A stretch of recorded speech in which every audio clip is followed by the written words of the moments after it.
Radiation Protection and Product Safety Part 6.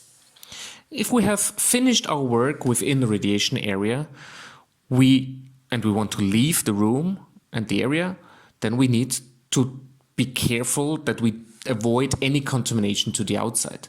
Therefore, we remove first our protective gloves. If we haven't done that before in the lab, we remove our overshoes and be aware this waste bin will not be just removed like that. It will be counted and then disposed of. We wash our hands, of course, to be sure that we have no contamination inside our hands.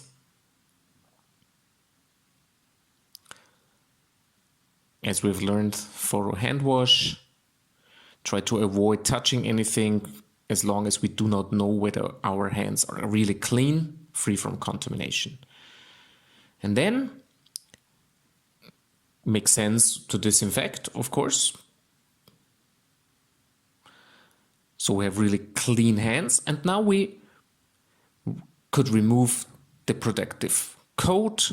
In that case, I have not taken on a specific coat, but then we make a measurement of ourselves. We measure our hands, our feet, and we also can use the pedals to measure the clothes specifically. So that's a hand, foot, clove monitor. We step on it. Please avoid to use high heels, which is not lab relevant anyway.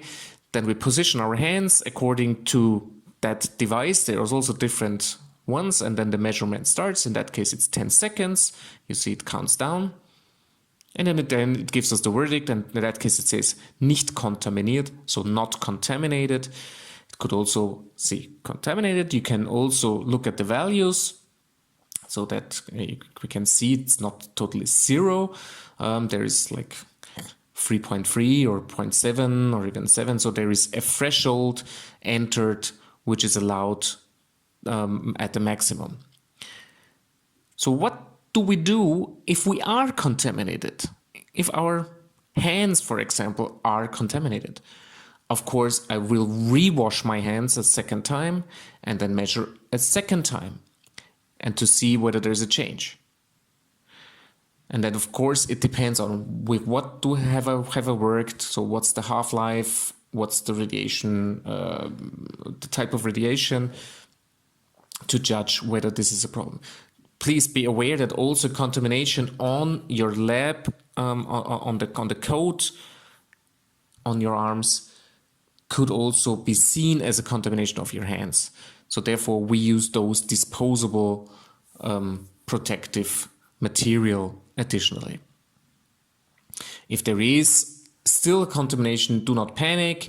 If it's still a rather high value in your opinion, then contact the radiation protection officer and you will get some measure. But there will be a solution anyway. If there is a contamination to my shoes, of course, I cannot really go out with that. But otherwise, I will also not remove my shoes directly and go without shoes. So that's why we have normally a second pair of shoes to wear inside, and therefore we can change shoes exactly in those interlocks here.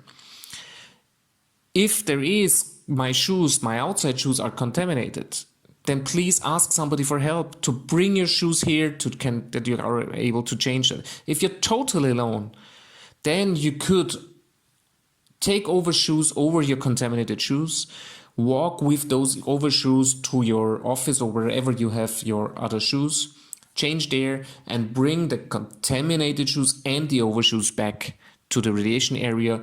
Of course, you have to sign them, that everybody knows that they are there, and then you can keep them here. But there's always a solution. And normally with telephone or with other types of communication media, you can contact somebody. But please be sure if you have contaminated shoes, then some part of the area needs to be contaminated. So don't ignore that, but ask somebody to check for that or do it yourself to be sure that nobody else comes into radiation area without warning and thinks everything is clean. And of course, we wear those badges as well to be checked, to be monitored, and normally we are able to provide the maximum of product safety and radiation protection at the same time for everybody, and therefore have some safe work for everybody